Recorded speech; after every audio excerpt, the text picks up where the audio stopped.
Welcome to Suman TV. నేను మీ Chandu Yadav. So రాజుల సొమ్ము రాజ్యాల పాలు, పరుల సొమ్ము దొంగల పాలు. ఇది మనం వినే ఉంటాము. ఇది ఎందుకు చెప్తున్నానంటే ఈరోజు కొన్ని గత ప్రభుత్వాల నుంచి కూడా ప్రస్తుతం చూసుకున్నట్లయితే కొన్ని పథకాలకు నాయకుల పేర్లు పెడుతున్నారు. కొన్ని పథకాలకు ఆ నాయకుడి పేరే పెట్టేసుకుంటున్నాడు. అసలు ఏంటి ఈ పథకాలు పేర్లు మార్చడం? ఈ రోజు ఒకరు వస్తే ఆ పథకం పేరు రేపు ఒక విధంగా ఉంటుంది, రేపు ఇంకో వాళ్ళు వస్తే ఆ పథకాన్ని పేర్లు మార్చేస్తున్నారు. అసలు పథకాల పేర్లు మార్చేయడం ఏంటి, విద్యా సంస్థల పేర్లు మార్చేయడం ఏంటి, స్టేడియంల పేర్లు మార్చేయడం ఏంటి, అసలు ఏం జరుగుతుంది మన ఆంధ్ర రాష్ట్రంలో? ఏం జరుగుతుంది అర్థం కావట్లే. సో రాజులు పోయినా రాజ్యాలు పోయినా రాచరిక పాలన ఇంకా జరుగుతూనే ఉంది ఈరోజు. సో ఇది ఎందుకు చెప్తున్నానంటే ప్రస్తుతం చూసుకోవచ్చు, అసలు విశాఖలో ఏసీఏ విడిసిఏ స్టేడియం ఉంది. ఆంధ్ర క్రికెట్ అసోసియేషన్ ఆధ్వర్యంలో ఒక స్టేడియం ఉంది, అద్భుతమైన 26,000 క్యాపబుల్ కలిగినటువంటి స్టేడియం. సో ఆ స్టేడియంని ముందు 2019కి ముందు ఏసీఏ విడిసిఏ స్టేడియంగా ఉండేది. దాన్ని మన జగన్మోహన్ రెడ్డి ముఖ్యమంత్రిగా వచ్చిన తర్వాత వైఎస్ఆర్ స్టేడియం కింద పేరు మార్చారు. అసలు వైఎస్ఆర్కి ఆ స్టేడియంకి సంబంధం ఏముంది? అసలు వైఎస్ఆర్కి అసలు క్రికెట్కి ఏం సంబంధం? అసలు ఆ స్టేడియంకి వైఎస్ఆర్కి ఏం సంబంధం ఉందని వైఎస్ఆర్ స్టేడియం కింద నామకరణం చేశారు. దీనికోసం ఎందుకు మీరు పేరు మార్చాల్సిన ఆవశ్యకత మీకు ఎందుకు వచ్చింది? సో అదే విధంగా విజయవాడలో చూసుకుంటే ఎన్టీఆర్ హెల్త్ యూనివర్సిటీ ఉండేది. ఆ ఎన్టీఆర్ హెల్త్ యూనివర్సిటీని వైఎస్ఆర్ అంటే వైసీపీ గవర్నమెంట్ వచ్చిన తర్వాత 2019 తర్వాత దాన్ని వైఎస్ఆర్ హెల్త్ యూనివర్సిటీ కింద నామకరణం చేశారు. పేర్లు ఎందుకు మారుస్తున్నారు మీరు? సో ఈరోజు మీరు మారిస్తే, నిన్న మీరు మార్చడం వల్ల ఈరోజు వీళ్ళు మారుస్తున్నారు. అదే మీరు మార్చకుండా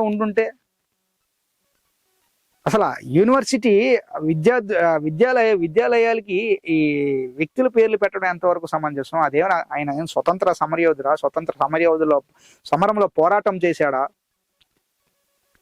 స్వతంత్ర సమరంలో పోరాటం చేసి దేశానికి స్వతంత్రం తీసుకొచ్చాడా? ఎంతో మంది స్వతంత్ర సమరయోధులు ఉన్నారు, వారి పేర్లు పెట్టండి. ఇష్టానుసారంగా ఎవరు ప్రభుత్వంలోకి వస్తే, ఎవరు గవర్నమెంట్లోకి వస్తే, ఎవరు పడితే వాళ్ళ పేర్లు పెట్టేసుకొని ఈరోజు అసలు రాజకీయాలు ఎట్లా తయారయ్యాయి అంటే నిజంగా పక్క రాష్ట్రాలు చూసి కూడా మనం నేర్చుకోలేని పరిస్థితి. సో ఇష్టాసారంగా పేర్లు పెట్టేస్తున్నారు, ఇష్టాసారంగా వేరే వాళ్ళు వచ్చిన తర్వాత పేర్లు మార్చేస్తున్నారు. అసలు విశాఖలో ఈరోజు ఉన్నటువంటి స్టేడియం వైఎస్ఆర్ అనే పేరు తొలగించారంటూ కూడా ఈరోజు వైసీపీ శ్రేణులంతా కూడా అక్కడ ధర్నా చేస్తున్నాయి, ర్యాలీ చేస్తున్నాయి. సో అసలు ఆ స్టేడియం ఫస్ట్ పేరు ఏంటి?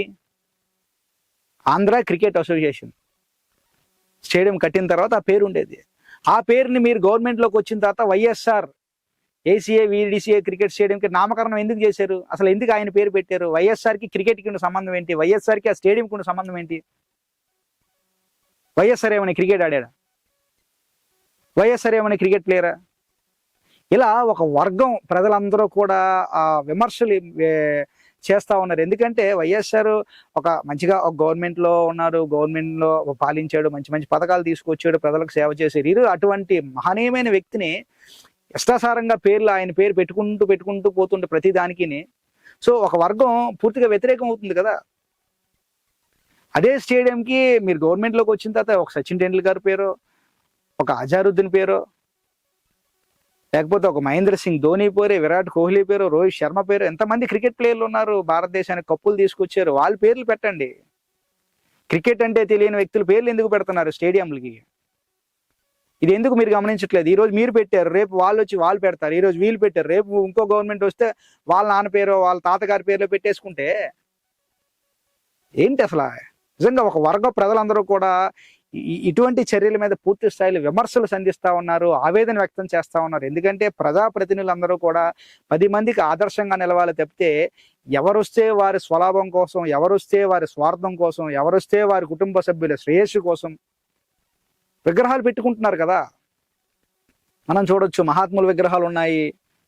సో పార్టీ రాజకీయ నాయకుల విగ్రహాలు కూడా పెడతా ఉన్నారు. విగ్రహాలు పెట్టుకోండి, ఇది ఎవరికి ఇబ్బందికరం కాదు. సో విద్యాలయాలకి పేర్లు ఏంటి?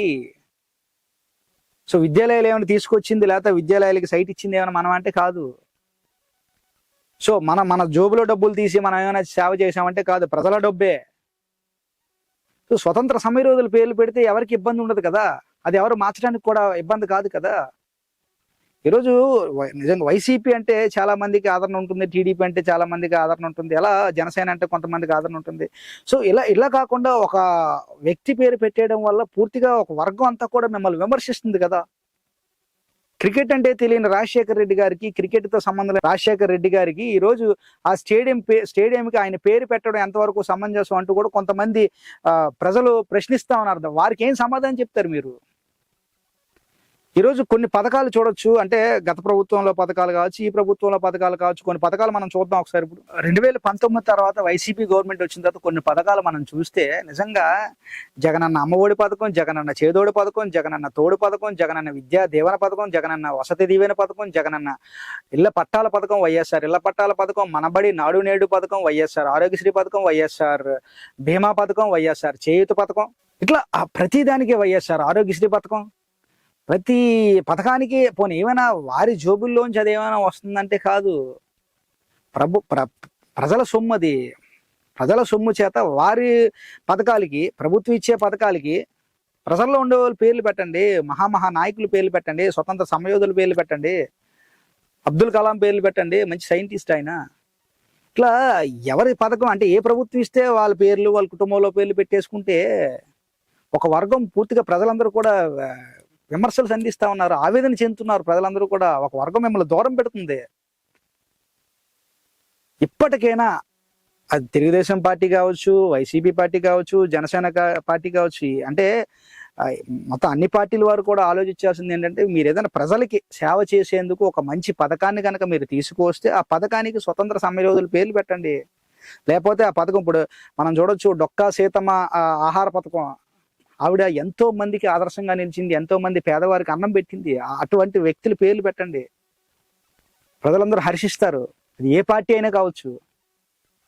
ఎవరి సొంతానికి, ఎవరి సొంత ఫ్యామిలీలో పేర్లు పెట్టుకోవడం వల్ల నిజంగా ఒక వర్గ ప్రజలకు మీరు దూరం అవుతున్నారు, ఒక వర్గ ప్రజలు మిమ్మల్ని విమర్శిస్తున్నారు.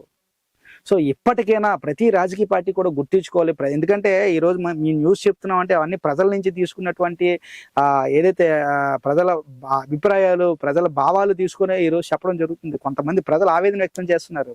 అసలు స్టేడియానికి పేరు పెట్టడం ఎందుకు, ఈరోజు వేరే పార్టీ వచ్చి ఆ పేరు తీసేయడం ఎందుకు, ఈరోజు అక్కడ నిరసన చేయడం ఎందుకు, ధర్నాలు చేయడం ఎందుకు, ర్యాలీలు చేయడం ఎందుకు? సో ఇప్పటికైనా ప్రతి రాజకీయ పార్టీ గుర్తించాలి. ఎందుకంటే ఒక ప్రజల సొమ్ము నుంచే ప్రభుత్వాలు పథకాలు అందిస్తాయి. సో అటువంటిప్పుడు ఒక మంచి మహనీయులు, స్వతంత్ర సమరయోధులు ఇటువంటి పథకాలు పెట్టండి. సో ప్రస్తుతం ఆంధ్ర రాష్ట్రాల్లో పరిస్థితి ఎలా తయారైందంటే, ఒక మంచి పొలిటీషియన్ అయితే చాలు, అసలు మంచి అనేది లేదు. సో పొలిటీషియన్ అయితే చాలు, మీ పేర్లు అన్నిటికీ, సంస్థలకి మీ పేర్లు పెట్టుకోవచ్చు. పొలిటీషియన్ అయితే మీ పేరు నిజంగా మీరేం చేసినా చేయకపోయినా కూడా మీ పేరు అన్ని పథకాలకి పెట్టుకోవచ్చు. సో మీరు పెట్టే పేర్లకి మీ సొంత డబ్బులు ఎవరు, ప్రజల డబ్బునే ప్రభుత్వం ఖర్చు పెడతా ఉంటుంది. సో అటువంటి సందర్భాల్లో ఇలా పథకాలకి మీ సొంత పేర్లు, మీ సొంత డబ్బాలు కొట్టుకోవడం వల్ల ప్రజలందరూ కూడా మిమ్మల్ని విమర్శిస్తున్నారు, కొంతమంది ఆవేదన వ్యక్తం చేస్తున్నారు. ఇదంతా ఎందుకు చెప్తున్నాం అంటే, విశాఖలో ఉన్న విడిసిఏ స్టేడియానికి రాజశేఖర్ రెడ్డి పేరు పెట్టారు. సో ఆ పేరు తొలగిస్తున్నారు. ఈ రోజు ఇది ఎంతవరకు సమంజసం అంటూ కూడా వైసీపీ శ్రేణులు పెద్ద ఎత్తున నినాదం చేస్తున్నాయి.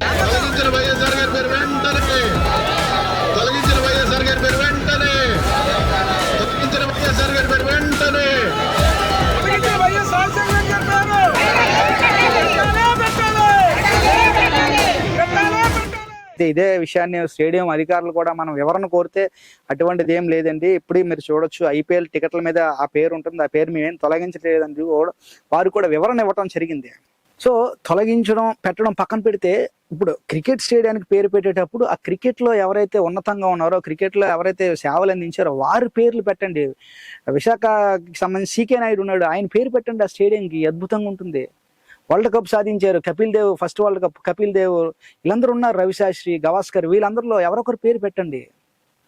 అంతేగాని ఇష్టానుసారంగా రాజకీయ నాయకుల పేర్లు పెట్టి, ఎంతో మంది క్రీడాకారులు విశాఖపట్నం నుంచి వెళ్ళారు.